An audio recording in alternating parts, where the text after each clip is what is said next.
The average home is taking about 32 days to sell right now. Some are going under contract in 3 to 5 days. The difference, it's not luck. It isn't the market. It's 3 things. All 3 are in your control. The 32-day median comes from the National Association of Realtors, so it's a national number. The trend has actually been lengthening as buyers take their time, but we're finding well-priced, well-maintained homes are still moving in those very first days. That hasn't changed. Others, they sit for months. The ones that sit are almost always making the same avoidable mistakes, and that gap gets wider when the market slows down. So whether you have a recent listing that sold fast because it was priced and prepped right, or one that was overpriced and took a long time, let me tell you, overpricing in this environment, in this market, it is the kiss of death. I've seen it over and over. So let's talk about 3 things that actually decide your timeline, starting with the one that matters the most. Number 1, and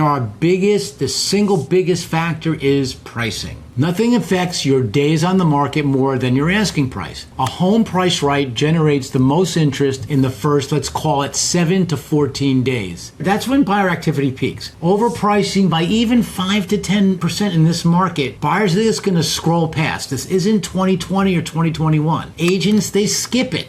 That's the critical window, and that will close at that point. Every price point after that resets the clock and makes buyers wonder, what is wrong with this thing? Homes that sit past 60 days usually sell for less than they would have if they priced at the right price from day one. Pricing matters most. Point number 2, condition determines who shows up. Buyers are comparing your home to every listing in that same price range, and first impressions make a huge difference. You don't need to renovate, fresh paint, clean landscaping. Just make sure you have no clutter, anything just to make it look clean. That's what buyers are looking for. A home that needs obvious work, guess what you're gonna get? Lowball offers. The easier you make it for the buyers to picture themselves in that home, the faster they decide, the better for you. Remember, the first 2 weeks, even smaller than that, the first 2 days, they matter the most. The first 2 weeks are the highest activity window for any listings. That's when you get the most of the eyes on that listing. Marketing needs to be firing on all cylinders. Professional pictures, target exposure, broker outreach, and follow up with every agent on the show. And there are ways to do this. We do this all the time.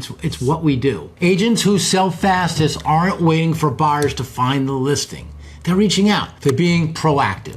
Reading feedback in real time and adjusting within days is critical. That's something we do when we work with our sellers, because once that window passes, it's a lot harder and you're just going to get the same result if you're lucky. If you want to know what a realistic timeline looks like for your specific home, reach out. We will help put together a pricing and prep plan so you know exactly what to expect before you list. My name is Ray Fernandez. I'm with Living in Palm Beach, Florida, powered by eXp Luxury Homes, and we look forward to seeing you all on the next one.